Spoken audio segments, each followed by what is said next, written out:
He has not come to me except with cases he feels at liberty to reveal, and 1 or 2 complications I have happily been enabled to unravel for him.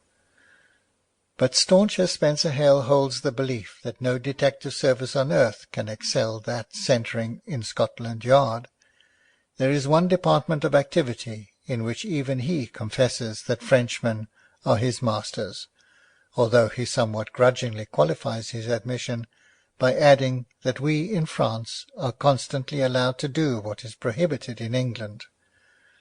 I refer to the minute search of a house during the owner's absence. If you read that excellent story entitled The Purloined Letter by Edgar Allan Poe, you will find a record of the kind of thing I mean, which is better than any description I, who have so often taken part in such a search, can set down. Now, these people amongst whom I live are proud of their phrase, "The Englishman's house is his castle," and into that castle even a policeman cannot penetrate without a legal warrant. This may be all very well in theory, but if you are compelled to march up to a man's house, blowing a trumpet and rattling a snare drum, you need not be disappointed if you fail to find what you are in search of when all the legal restrictions are complied with.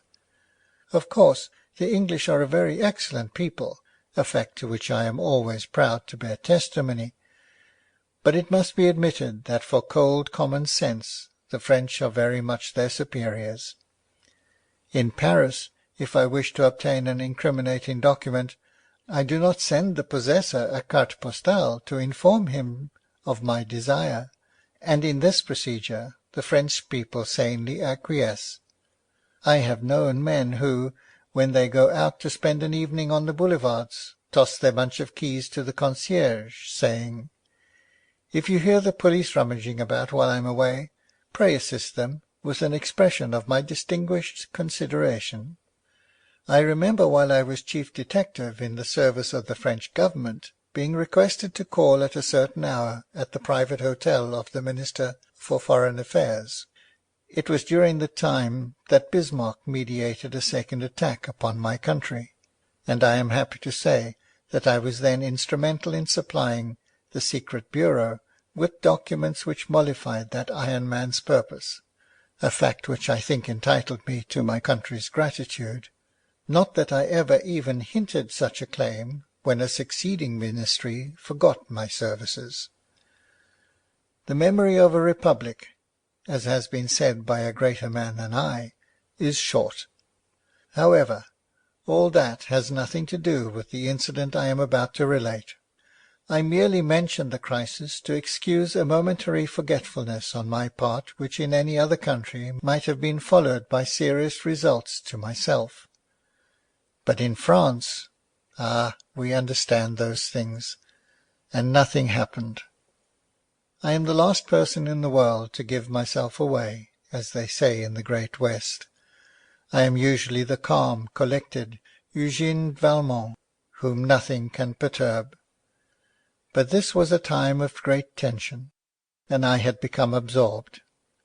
I was alone with the minister in his private house, and one of the papers he desired was in his bureau at the Ministry of Foreign Affairs.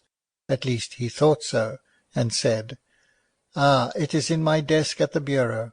How annoying! I must send for it." "No, Excellency," I cried, springing up in a self-oblivion the most complete. "It is here." Touching the spring of a secret drawer, I opened it, and taking out the document he wished, handed it to him. It was not until I met his searching look, and saw the faint smile on his lips, that I realized what I had done. "Valmont," he said quietly, "on whose behalf did you search my house?" "Excellency," I replied, in tones no less agreeable than his own, "tonight, at your orders, I pay a domiciliary visit to the mansion of Baron Dumoulin, who stands high in the estimation of the President of the French Republic. If either of those distinguished gentlemen should learn of my informal call, and should ask me in whose interests I made the domiciliary visit, what is it you wish that I should reply?" "You should reply, Valmont, that you did it in the interests of the Secret Service." "I shall not fail to